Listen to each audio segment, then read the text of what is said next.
예, 안녕하세요. 일타 강사입니다. 오랜만에 뵀는데요. 오늘은 제가 재밌는 거 한번 좀 강의를 한번 해볼까 그래요.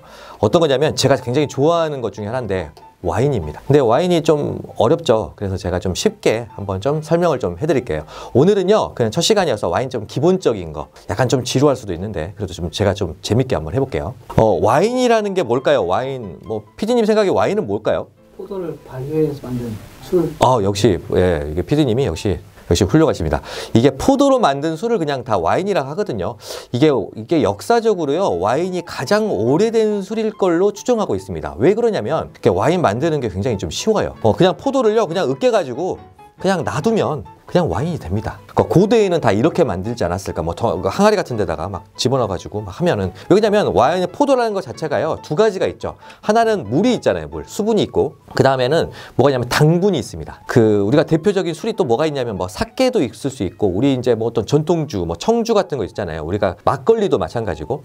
그 모든 술은요, 당분 플러스 효모, 그 다음에 물이 있으면 술이 됩니다. 그 다음에 그게 이제 알코올하고 우리가 보통 말하는 이산화탄소로 이게 분해가 되거든요. 우리가 사케라든지 막걸리들도 똑같이 만들어요. 이게 당분이 필요한데, 근데 이게 쌀은요, 그냥 당분이 아니라 이게 탄수화물이거든요. 그래서 탄수화물을 우리가 이제 분해시키는 작업이 필요한데, 이걸 우리가 보통 당화 작업이라고 합니다. 그 위스키 만들 때 어떻게 만드냐면요, 우리가 메가를 만들거든요. 메가가 뭐냐면 약간 엿기름 같은 거예요. 우리 엿기름 만들면 식혜로 만들잖아요. 이게 그래서 보리 같은 거를 싹을 튀어가지고 이제 막 구운 다음에 이제 그러면은 이제 이게 탄수화물이 이게 당분으로 포도당 이렇게 바뀌거든요. 과당 이렇게 바뀌니까. 근데 포도는 신기하게 처음부터 탄수화물로 이루어진 게 아니라 포도당 과당이 많기 때문에 이거는 그냥 효모만 넣으면 바로 술이 됩니다. 와인이란 이름은요, 우리가 와인 그런데 이거는 영어식 이름이고요. 원래는 이게 라틴어에서 비뇽이라는 단어에서 파생된 거고, 프랑스어로는 뭐라고 하냐면 뱅이라고 합니다. 뱅. 이태리어나 스페인어로는 비노, 독일어로는 바인, 포르투갈어로는 비뉴 이렇게 표현하는데 다 비슷비슷한 언어죠. 아무튼 와인은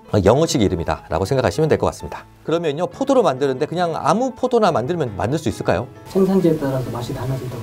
네, 생산지가 달라지죠. 근데 포도, 우리가 보통 캠벨 포도라 그러잖아요. 캠벨. 우리 많이 먹는 거, 요즘에 거봉 같은 거, 그런 거 와인 만들 수 있을까요? 만들 수는 있어요. 근데 맛이 없거나 도수가 안 나옵니다. 근데 왜 그러냐면 우리가 이제 당분이 많이 필요하잖아요. 당분이. 이게 당분이 많으려면 포도 종류에 따라 다른데요. 이걸 보통 이제 양조용 포도라고 하거든요. 양조용 포도가 이제 유럽형 포도라고 하는데, 어떻게 생겼냐면 조그만합니다. 알이 굉장히 작고요. 껍질이 굉장히 두꺼워요. 이 포도가 양조용 포도가 굉장히 달아요. 우리가 이제 브릭스라고 표현하잖아요. 당도를 표시할 때 굉장히 높고요. 우리가 먹는 포도들이 있잖아요. 거봉도 그렇고, 요즘에 샤인머스켓 많이 먹잖아요. 이런 포도들은 알이 굉장히 좀 크고요. 껍질이 굉장히 얇습니다. 그래서 이런 포도들은 당도가 그 양조용 포도들보다 당도가 안 나와요. 그래서 당도가 안 나오기 때문에 이게 발효를 하면은 당도가 있어야지 우리가 어느 정도 알코올량을 확보할 수 있는데, 알코올량이 확보가 안 되기 때문에 술로 잘 안 만들지 않습니다. 그래서 포도가 양조용 포도를 꼭 써야 된다. 와인 역사 한번 이야기해 볼게요. 재미없을 수도 있는데, 와인 언제부터 만들었냐면요, 와인 이게 기록들이 좀 있습니다. 우리 최초의 문명이 어디 있냐면, 우리 최초의 문명이 어딜까요? 진짜 최초의 문명은 보통 우리가 수메르 문명, 메소포타미아거든요. 메소포타미아 문명, 그리고 또 이집트 문명 굉장히 좀 오래됐잖아요. 이 두 문명에서도 와인 이야기가 나옵니다. 이 기록에도 나와 있어요. 그 다음에 이집트 같은 데 보면은 이게 이집트 벽화 같은 거 있잖아요. 우리 벽화에도 와인 막 만들고 하는 게 다 나와 있을 정도로 굉장히 오래됐고요. 우리 교회나 성당 다니시는 분들 성경 많이 보시는데, 성경에 보면요, 와인 이야기가 좀 나옵니다. 어떻게 나오냐면 신약성서, 우리 예수님하고 관련되어 있는 것 중에 뭐가 나오냐면요, 그 최후의 만찬 있죠.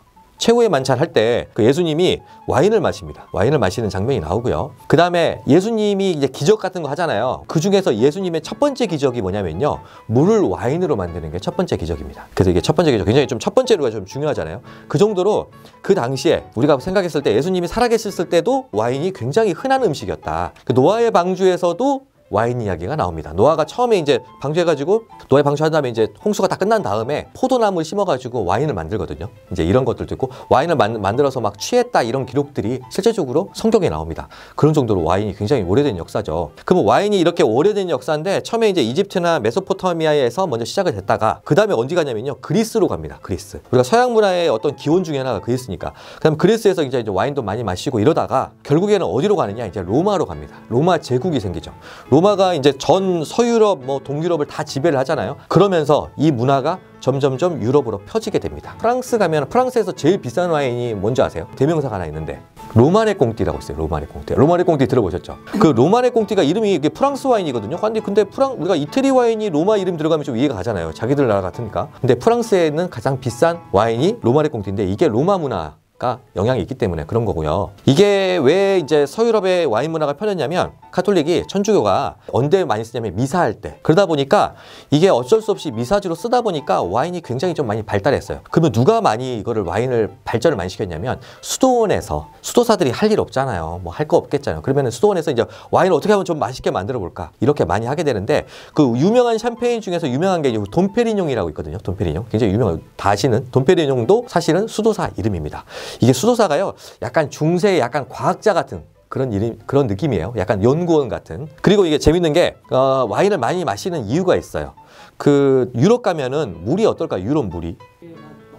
예, 석회가 많아요. 유럽 물이 진짜 안 좋아요. 몸에도 안 좋고 막 우리가 씻는데도 굉장히 막 우리가 센 물이라고 하거든요. 이게 미네랄이 너무 많아요. 그래서 식수로 좀 적합하지 않거든요. 그래서 유럽 사람들이 뭘 먹죠? 프랑스, 스페인, 뭐 이태리 뭐 이런 데들은 와인을 마시고 독일이나 뭐 영국 이런 애들은 또 맥주를 많이 마시거든요. 이렇게 술을 많이 마시는 이유가 뭐냐면 이게 사실은 그 술이라기보다는 우리로 말하면 약간 물 같은 역할. 왜냐하면 이게 물로 만들어서 우리가 이제 어떻게 보면 이제 자연적으로 필터링 해주는 거죠. 그래서 그런 역할을 하기 때문에 식수 역할도 했다. 그 다음에 이제 와인 역사에서 발명품이 3가지가 있어요. 첫 번째가 오크통입니다. 오크통.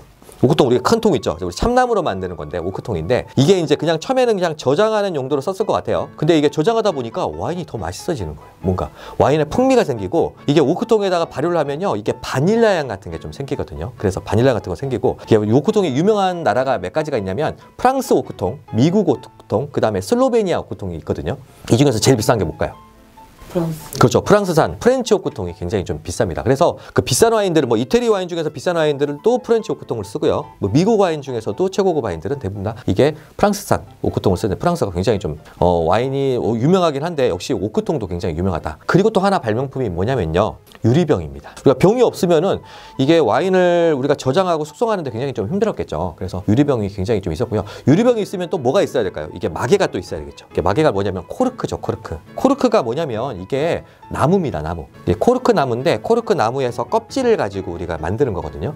이게 이제 보통 많이 나는 나라가 포르투갈. 요즘에는 와인들 중에서도 이게 스크루캡이라 그러죠. 우리가 말하는 이게 우리가 스크루캡으로 많이 쓰는데 이게 그러면 스크루캡하고 코르크랑 보관했을 때 맛의 차이가 있을까요? 어떨까요? 있을 것 같습니다. 있을 것 같죠. 이게 이제 있냐 없느냐가 논란거리가 굉장히 많아요. 코르크가 이제 그전에는 어떤 이야기가 있었냐면 코르크가 약간의 이제 구멍이 좀 있어서 조금의 산소가 왔다 갔다 하면서 숙성을 뭐 시킨다. 그래서 코르크가 있어야 숙성이 된다. 이런 이야기가 있었거든요. 근데 요즘 논문에는 그냥 뭐 코르크랑 뭐 스크루캡이랑 별로 차이가 없다. 라는 그런 게 요즘에 과학적으로 어느 정도 좀 증명이 됐거든요. 근데 그래도 고급 와인들은 대부분 요즘에도 어떻게 되죠? 대부분 코르크를 쓰죠. 근데 그 이유가 뭘까요?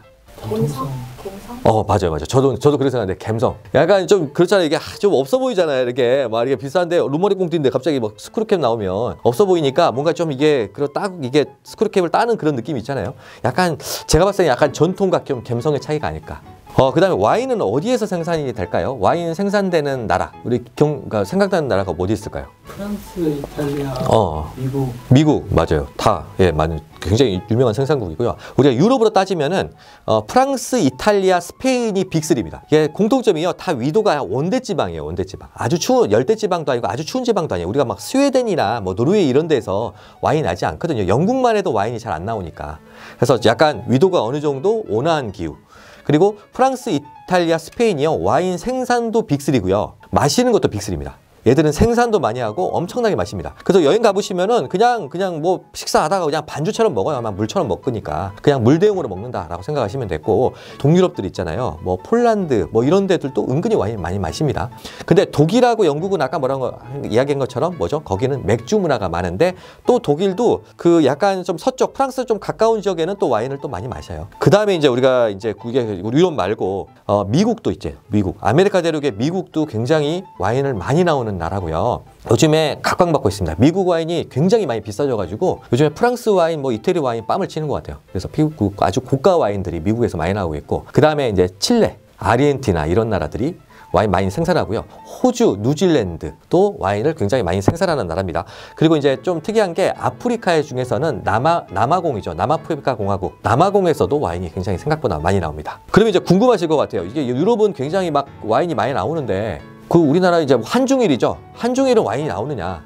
일본은요, 일부 지역에서 실제적으로 와인을 생산을 하고 생각보다 좀 유명한 와인들이 좀 있습니다. 근데 우리나라는요, 이게 와인 생산하기가 좀 적합하지 않는 나라인 것 같아요. 왜냐면 이게 기후는 맞는데 어떤 게 적합하지 않냐면 우리나라는 딱 한 가지 문제가 있습니다. 비가 너무 많이 와요. 그래가지고 비가 많이 오면 사실 와인이 좀 잘 안 좋거든요. 근데 그래도 우리나라도 잘 개발하면 좀 될 것 같은데 아직까지는 우리나라는 좀 약간 불모지다. 그리고 제가 생각했을 때 좀 가능성이 있는 나라라고 생각하는 나라가 한 가지가 있어요. 어디냐면 중국입니다.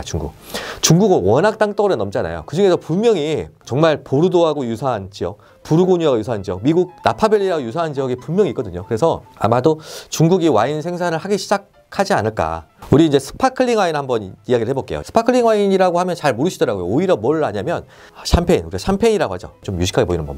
샴페인이란 말을 함부로 쓰면 안 됩니다. 샴페인이라고 하려면은 이게 프랑스 상파뉴 지방에서요, 우리가 샴페인 방식이라 그러는데 전통적인 방식으로 만들어진 스파클링 와인만 샴페인이라고 할 수가 있습니다. 친구가 막 까봐줬는데, 스페인 까봐줬는데 샴페인 먹었다, 이렇게 하면 안 된다. 정말 프랑스에서 나오는 그 이름이 써 있어요.